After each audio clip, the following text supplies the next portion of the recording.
donne donc maintenant la parole à Hubert pour la dernière communication pour faire de la chirurgie bariatrique en ambulatoire. Hubert est même capable de les faire maigrir en ambulatoire. Oui, donc la chirurgie bariatrique, vous savez qu'elle se développe beaucoup.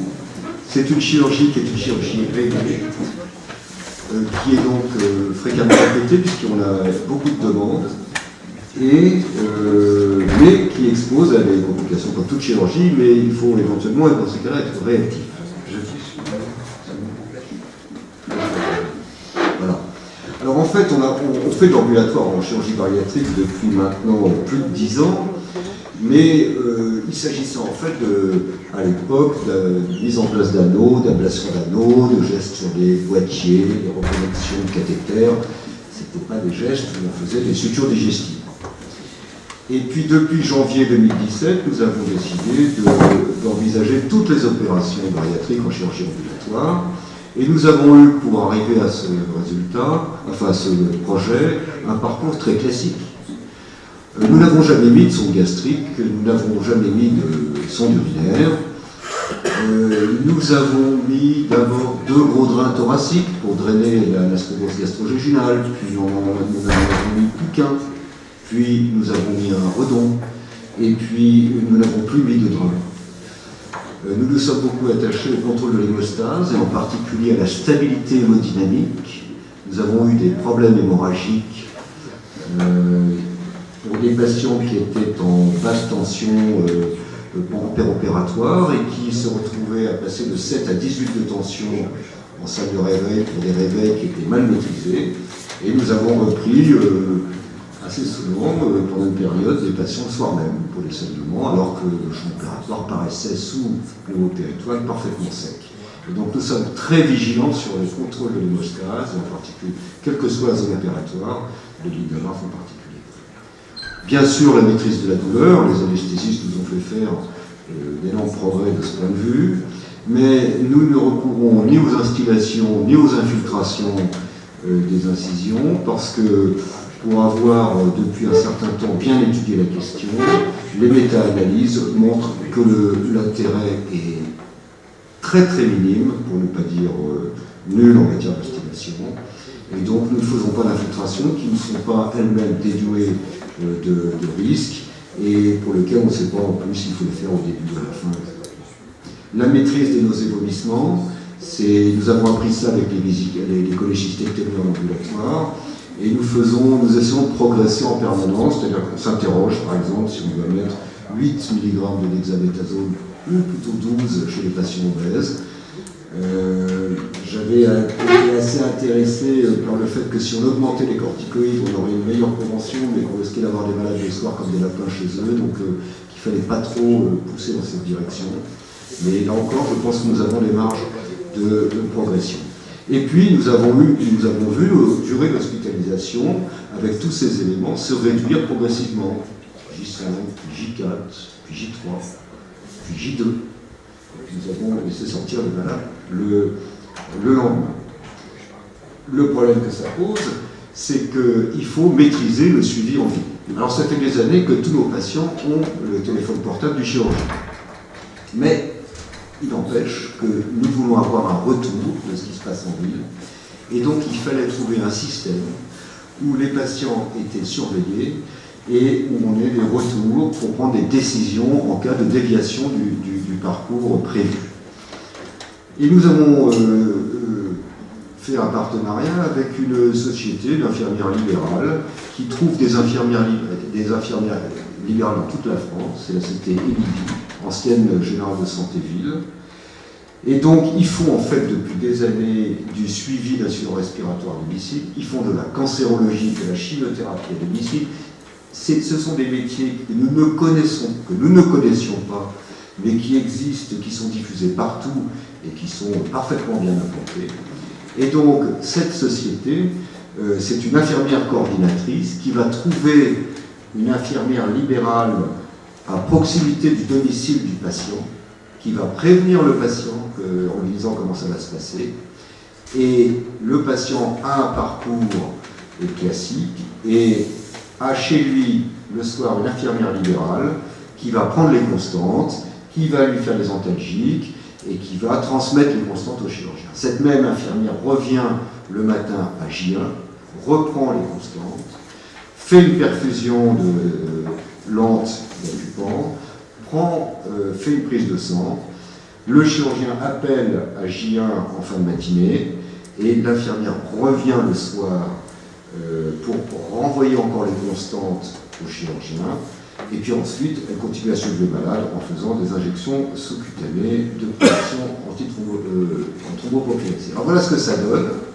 Vous voyez que là, par exemple, c'est le J1 de l'intervention, donc on est le lendemain de l'intervention, et on reçoit sur son portable le pouls, la tension artérielle, la température, la douleur avant l'administration antalgique, la douleur après, y a-t-il des nausées, y a-t-il des vomissements, etc., etc. Le soir à 20h, les mêmes constantes, etc. Et ça nous permet d'avoir d'abord un contact avec le patient et de pouvoir reconvoquer le patient si on estime que le parcours dévie. Alors cette chirurgie, il y a les contre-indications absolues pour notre part, les apnées du sommeil appareillées. Nous opérons des gens qui ont des apnées du sommeil, mais pas quand ils sont appareillés. Nous travaillons au-dessus de la gare Saint-Lazare, dans le centre de Paris, et donc effectivement l'éloignement du domicile est un sujet. Donc le patient qui n'a pas de point de chute en Île-de-France, j'entends que nous avons des gens qui habitent l'Île-de-France, nous avons des gens qui viennent de province ou de l'étranger. Si ces gens-là n'ont pas de point de chute en Île-de-France, ils ne seront pas pris en charge en ambulatoire. Bien sûr, les gens qui sont seuls au domicile. Et les patients, ce qui ne nous avait pas paru évident au début, parce qu'on faisait une chirurgie qui était finalement peut-être moins élaborée, c'est un vrai sujet qui a d'ailleurs été abordé dans les communications précédentes, c'est le patient qui ne comprend rien ou qui ne jouera pas le jeu. Parce que nous avons eu des grands moments de solitude où, par exemple, le patient ne répond pas au téléphone. Alors, vous avez les constantes, mais vous aimez bien avoir un contact avec le patient quand même, pour voir comment ça se passe, etc. Mais non, le patient, lui, il estime que tout va très bien, il n'a pas besoin de vous répondre au téléphone parce que c'est fini l'opération, vous comprenez ? Et donc c'est là où notre responsabilité peut être mise en jeu, et donc je pense que le patient qui n'adhère pas ou qui n'est pas suffisamment responsable doit être exclu de l'ambulatoire. Enfin, les contre-indications relatives, des antécédents de la parotomie sous-ombilicale, c'est pas la peine de s'exposer à une situation un peu difficile, les IMC supérieurs à 60, les patients de plus de 60 ans, les gens qui peuvent avoir une condition d'habitation un peu précaire, et enfin les interventions qui seront terminées après 13 heures, en précisant que nous commençons toujours par une intervention en hospitalisation, car nous avons été très lassés pendant des années d'attendre notre premier patient ambulatoire à 8 heures, étant entendu que nous avons 15 salles de bloc, nous avons 6 brancardiers et 15 chirurgiens qui attendent leur patient ambulatoire, et donc nous maintenant on est moins embêtés, on commence par un bypass, là on commence à l'heure, parce qu'on est arrivé bien avant tout le monde, et ensuite on fait nos ambulatoires. Alors date du 26 janvier, date du premier patient que nous avons fait en ambulatoire au 31 décembre, nous avons donc opéré 50 patients, ce qui représente plus du quart des malades opérés pendant la période. 36 libres, dont 1 avec ablation d'anneau, 13 bypass, dont 2 transformations de sleeve en bypass et une ablation d'anneau bypass, anecdotique, une ablation d'anneau. Des patients de 19 à 52 ans, une majorité de femmes, un IMC de 36 à 50. Pour une durée opératoire moyenne de 65 minutes. Certaines interventions duraient 25 minutes et d'autres 156. Alors, ce qui est intéressant pour nous, ce sont les données post-opératoires pour voir si nous validons cette prise en charge. Vous voyez que en chirurgie bariatrique, il y a des signes cardinaux de gravité qui sont la tachycardie, la douleur et la désaturation. Nous pensons que la désaturation est un signe trop tardif et que la situation est déjà compromise. Et donc, le point essentiel pour nous, c'est la tachycardie et la douleur. Alors, le pouls moyen, J0, J1, le matin et soir. Alors, vous voyez qu'il y a quelques patients qui étaient tachycardes à plus de 110, qui font pour nous quand même être un signe d'alerte. On voit qu'on avait des EVA moyens, et de ce point de vue, je pense que nous avons des progrès à faire, même si l'EVA n'est pas un excellent marqueur de la douleur, mais bon, il n'est pas beaucoup mieux. nous pouvons certainement faire des progrès parce qu'on voit que quand même ces patients sont relativement douloureux. Nous avons d'ailleurs développé l'occupant au domicile. La systolique qui est trop élevée, qui peut exposer à des risques d'hémorragie, qui sont pour nous des marqueurs qui sont importants à être suivis. Alors finalement, dans cette série, nous avons gardé 4 patients le soir, ce qui représente 8%, et 8% c'est une série débutante. Au tout début de l'expérience, une patiente qui avait une tachycardie à 110, sur ce seul critère, nous l'avons gardée. Nous ne la garderions plus maintenant, elle est sortie agir. 2 interventions trop longues. Alors ça, c'est clair que ce sont on les a gardés parce que vous voyez 156 minutes, donc c'était clairement trop long. Et enfin, une patiente qui avait des nausées, qui n'a pas voulu sortir. Ça aussi, bon, elle avait des nausées, on l'a gardé, mais les patients qui ne veulent pas sortir, ils sortent. Hein, parce que ça aussi, il y a un parcours de soins, les patients doivent se plier au parcours de soins. S'ils refusent en temps d'opération, ils refusent, et s'ils participent, ils participent. Et c'est pas par, on ne va pas les cocooner, parce que tout d'un coup, ils ont décidé qu'ils voulaient rester. 5 patients ont été réhospitalisés, 10%. Une patiente qui avait une douleur à J4, en fait, c'est sa mère qui était très angoissée. Donc la patiente est revenue, nous l'avons surveillée, elle n'avait pas de critères de gravité, nous l'avons gardée jusqu'à J7. Une patiente qui est revenue avec une fièvre à J14 pour une histoire de pneumopathie. Une patiente qui est revenue à J27 pour une dysphagie. Et une patiente que nous avons reconvoquée, car elle avait à J1 un CRP à 239, sans aucun signe de gravité. Donc nous lui avons demandé de revenir le soir même à J1. Nous lui avons fait les examens, tout était normal, on l'a gardé 2-3 jours, la CRP a baissé, on l'a relâché. Et enfin, une patiente, c'est la seule qui a été réopérée dans cette série, qui avait le soir à J1 un pouls à 120, un EVA à 10, que nous avons donc reconvoqué. Finalement, quand on l'a vu arriver, elle n'était pas très inquiétante, mais comme les critères continuaient à être très discordants, nous l'avons réopérée par cédoscopie à J3. Cette cédoscopie s'est révélée négative, et voilà, c'est la seule patiente qui représente 2% des patients. Enfin, 4 consultations imprévues, un point sur la peau pour le saignement à J1, un téléphone d'une patiente qui a appelé parce qu'elle avait une CRP, qu'on a appelé parce qu'elle avait une CRP à 208, finalement on a fait un contrôle, la CRP a baissé. Et une patiente qui est revenue pour une probable début de fistule, une douleur à J3, 15 000 blancs, une bulle aérique le long de la ligne d'agrafe. On l'a traitée par antibiothérapie 4 jours, tout est rentré dans l'ordre, mais elle n'a pas été réhospitalisée. Enfin, une patiente qui est revenue pour inquiétude agissante. Si maintenant on compare cette population d'ambulatoire avec la population des hospitalisés pendant la même période, vous voyez qu'il y a toujours une majorité de femmes, que les ambulatoires sont plus jeunes, 30 ans contre 40 ans pour les hospitalisés, que les IMC sont plus faibles dans le groupe ambulatoire, 36,7 contre 40,9, mais on ne s'est pas interdit d'opérer les IMC à 50, qu'il y a plus de sleeves dans le groupe ambulatoire que dans le groupe hospitalisé. En réalité, nous avons plutôt tendance à proposer des sleeves chez les patients jeunes et des bypass chez les patients plus âgés, entre 40 et 60 ans, et c'est probablement un effet d'orientation des patients de la part du chirurgien. Enfin, des réductions de poche gastrique qu'on ne doit pas encore faire en ambulatoire.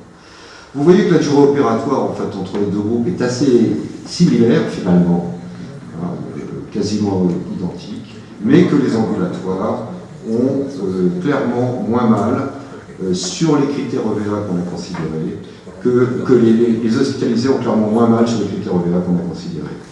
La durée d'hospitalisation pour les hospitalisations le groupe hospitalisé de 1,66 jours. Alors, les re-hospitalisés, il y en a 10% dans le groupe ambulatoire, seulement 5,4% dans le groupe hospitalisé. Et les réopérés, eh bien, il y en a 2% dans le groupe ambulatoire et 3,80 plus dans le groupe hospitalisé, puisque nous avons, pendant ces 11 mois de 2017, puisqu'on a commencé fin janvier, nous avons 2 fistules sur sleeve, 2 fistules sur bypass et un hématome que nous avons repéré à J3. Et vous pourrez constater que ces fistules sont intervenues à J3, J1, J5, J6, alors qu'il ne nous paraît pas justifié sur cet argument de garder tous les patients à J6, alors qu'ils peuvent bénéficier d'une réhabilitation précoce. Voilà. En conclusion, la prise en charge ambulatoire est faisable en chirurgie bariatrique. Une bonne coordination chirurgien-anesthésiste est indispensable. Et la maîtrise de la permanence des soins en ville doit absolument être organisée pour permettre un bon résultat. Je vous remercie pour votre attention.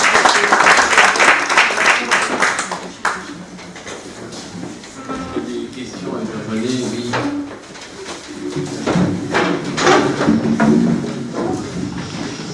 Moi j'ai une petite question, c'est finalement, bon, la série est très bien, très belle, mais les patients en fait ils sont perfusés à J1, ils sont vus 2 fois par une infirmière, ils ont des prises de sang.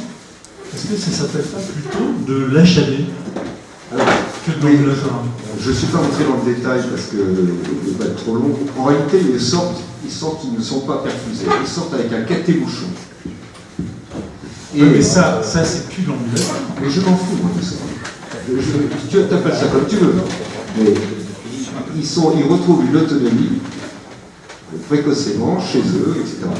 Donc, ils ont un café-bouchon et ils ont le lendemain une perfusion lente des flopins de manière à avoir une prise en charge par la sécurité sociale. Parce que c'est ça le problème aussi. C'est que les infirmières, on ne peut pas leur demander de la mesure le soir s'il n'y a pas un process de prise en charge. Et ça, cette perfusion permet une prise en charge sécurité sociale. Et le deuxième petit détail, c'était pour revenir sur la saturation. Et ça, c'est peut-être notre collègue anesthésiste qui pourra nous dire des choses intéressantes. C'est que moi, je me suis amusé à voir la SAT sans oxygène de mes patients lorsqu'ils rentraient dans leur chambre. Sans oxygène. C'est catastrophique. C'est catastrophique. Faites l'expérience. Faites l'expérience, vous allez voir. Et là, je fais l'expérience et je leur dis, regardez votre SAT, quelqu'un qui n'a pas d'antécédent. Ouais. Et regardez votre SAT et je leur dis, voilà, le risque, il est quand vous êtes à 92%, quand vous êtes en dessous. Et je fais prendre la SAT au patient, 90, non fumeur. Et je dis, voilà, bah maintenant c'est à vous de jouer, à vous de bosser. Vous voyez, vous faites, je le fais respirer 3-4 fois à fond, et le mec il remonte à 95%. Et je leur dis, voilà maintenant votre rôle, c'est d'être à 95%. C'est comme ça que vous n'aurez pas de fistule. Et ça, c'est un super truc. Sans blague, vraiment.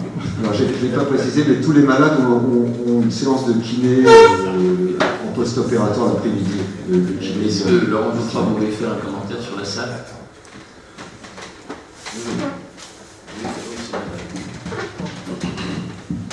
Sur plusieurs choses de la SAT, je suis d'accord. Quoi qu'il en soit, ce qui est intéressant, c'est la SAT de départ. Parce qu'un IMC supérieur à 40, 45, 50, il part déjà de 92. Alors on ne va pas lui demander d'avoir plus que 92 en post-op quand on connaît les répercussions ventilatoires sur la mécanique ventilatoire du pneumopéritoine et de l'obésité. Donc ça, c'est la première chose. La deuxième chose, je sors du sujet de la SAT, mais oui, l'histoire de la perfusion, moi, c'est la gestion a priori du risque à la gauloise, c'est-à-dire j'ai peur que le ciel me tombe sur la tête. Quel risque on veut, enfin c'est une question, hein. Quel risque on veut anticiper? J'ai pas saisi toute la stratégie de prise en charge de la douleur, mais aujourd'hui la bariatrique, avec un protocole Gusilo-IV, la réduction des morphiniques et l'utilisation des anti-inflammatoires, l'accupant du lendemain en intraveineux, alors qu'il a eu la veille au soir Péros, ce qui est complètement paradoxal. Si j'ai bien lu, l'accupant il a le soir Péros, oui, et le lendemain matin en IV. Enfin, voilà. Après, l'infirmière, moi je suis d'accord, 2 fois le passage de l'infirmière, je pense qu'on revient sur le sujet d'avant qui est le suivi, la surveillance à domicile, que le patient, acteur de sa prise en charge, peut assurer sur des critères simples, comme la fièvre, la douleur aiguë, je suis d'accord avec tout ce qui a été dit. Mais l'infirmière, je pense que vous leur prescrivez des anticoagulants, celle qui vient faire l'injection d'anticoagulants, quand elle passe le soir ou le matin, je ne sais pas comment vous les prescrivez, peu importe, ça doit suffire. Il n'y a pas de raison de rajouter une couche, de mon point de vue. Mais je pense que la stratégie de prise en charge de la douleur doit être optimisée parce que l'accupant et la voie veineuse, pour moi, c'est ça. Je suis d'accord, je l'ai dit, que nous avons des progrès à faire de ce point de vue. Il y a la condition pour que nous ayons cette infirmière coordinatrice, cette société qui travaille, etc. Ils nous ont dit on vous demande qu'une chose, c'est de pouvoir passer une perfusion de quoi que ce soit, de ce que vous voulez, du sérum ficelé. Il faudra tout ça qui est pris en charge du système. Maintenant, oui, mais je pense que nous avons des voies d'amélioration. Simplement, c'est une étude préliminaire, c'est un début d'expérience. On va continuer à faire des progrès, c'est clair, mais ce qui nous importe, nous, c'est de savoir ce qui se passe à domicile et d'être très réactif si ça dévie. C'est ça le plus important. Hubert, tu nous as beaucoup entraîné sur la chirurgie ambulatoire. Le premier. Nous, ça fait des années que je le fais en ambulatoire. La sleeve, je la fais quasiment en ambulatoire. Mais actuellement, j'en suis au bypass. On dit 87 en ambulatoire. Et j'ai simplifié. Par exemple, le patient étranger, il est à l'hôtel, il aura l'infirmière, et moi je passerai vers le 6e jour, il est obligé de rester en France pendant 10 à 15 jours, mais on peut très bien en ambulatoire, c'est bien intéressant pour lui parce qu'il va payer. Notez-les-moi, cher. Il n'y a pas besoin de perfusion le lendemain, ni même de cathéter, c'est une précaution. Par contre, j'aime bien avoir l'infirmière pour faire l'holovénose, on va se le faire soi-même, parce qu'elle va prendre le coup, la tension et me téléphoner le soir. Moi, j'ai 2 portables, un pour les malades et un pour moi, et ils peuvent toujours me jouer. Là, ça, c'est un point intéressant. Et en tout cas, je crois qu'on peut faire ça sans risque excessif, bien que comme toi, j'ai quand même eu des problèmes. J'ai eu une patiente à qui, au moment où je passais, était toute blanche avec une tachycardie, elle est remontée au bloc, elle avait un hémopéritoine, et elle est sortie au 3e jour. Et le deuxième, c'était bien pire, c'était un malade qui habitait dans l'Oise, c'était une réduction de poche sur une reprise de bypass. Il est revenu le dimanche, parce qu'il ne voulait pas me déranger avant, avec un tableau de choc et une thrombose de la veine morte. Ça a duré 1 mois et il est mort. J'ai un procès. Non, mais ce qui est très important, c'est la fiabilité du système, parce que ce qu'il y a, c'est qu'on a parlé d'objets connectés, tout ça. Nous, avec cette organisation-là, nous avons l'assurance que si la patiente, elle habite Bagneux ou Melun, ou etc., il y aura une infirmière qui sera chargée d'elle, qu'il n'y aura pas de loupé. C'est-à-dire qu'on a un encadrement, on aura une transmission des constantes, il y a un interlocuteur qui est responsable, qui est un soignant, et on n'a pas l'histoire de l'objet connecté qui risque de bugger, qui n'est pas validé sur le plan médical. Tu l'as évoqué, finalement personne n'est responsable. Le patient il n'a pas su s'en servir, etc., etc. Et donc, pour nous, c'est une question de sécurité dans la prise en charge en disant il n'y aura pas de loupé. Voilà. Et s'il y a un loupé, on n'a pas eu jusqu'à présent, on va se reporter sur la société partenaire en disant attends, c'est quoi cette histoire? Il est l'infirmier, qu'est-ce qui s'est passé, etc., etc. Voilà. Pour nous, c'est très important. On est beaucoup plus attentif en fait sur ce type de cas. Oui, on est très vigilant, ouais. Mais on est toujours à la merci justement.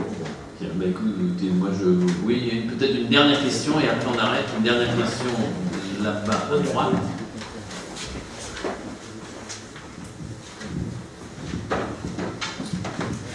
Merci beaucoup. Je trouve extrêmement intéressant ce que tu fais, Hubert. J'ai une question. Moi, mes malades, ils partent avec un régime alimentaire qui est quand même semi-liquide au départ. Et comment tu fais pour leur... Quel régime tu leur donnes en partant à la maison? Parce qu'il faut s'assurer qu'ils s'hydratent suffisamment, ce qui est, après un bypass, les gens, ils ont souvent négligent un petit peu l'hydratation. Et comme ils n'ont pas faim, il n'y a plus de gréline, donc il n'y a plus de sensation de faim, ils ne sont pas incités à manger. Mais comment tu peux s'assurer et quel régime? Alors on insiste beaucoup sur les conseils alimentaires en préopératoire et ils partent avec une feuille de conseils alimentaires. C'est assez simple, on leur dit, vous restez mouliné toute la semaine, toute la première semaine, après vous démarrez les petits morceaux, mangez et boire lentement, mangez et boire calmement, ne pas boire en mangeant, enfin les recommandations classiques. Et on insiste beaucoup là-dessus. Et un des intérêts de l'appel du lendemain, puisqu'on a déjà les constantes, c'est d'abord d'entendre la voix du patient, qui est un excellent critère. Et également de voir comment ils s'alimentent, qu'est-ce qu'ils ont pris, est-ce qu'ils ont peur, voilà, parce que ça, c'est vrai, il y a une période qui peut être difficile, où tout ce qu'on veut, ils n'ont pas faim, ils ne sont pas confortables, ils sont anxieux, etc.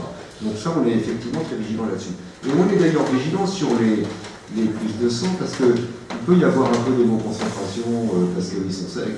Et donc il faut tenir compte de ces critères pour l'analyse des choses. Ce que je voudrais dire aussi, c'est que après les travaux de Chasseron et Gignoux, nous avons, avant nous faisions une numération CRP à J1 et maintenant nous faisons J1, J3, J5, ce qui nous paraît beaucoup plus logique en termes de prévention des dérapages éventuels. Merci Hubert, encore mes félicitations d'avoir organisé cette séance.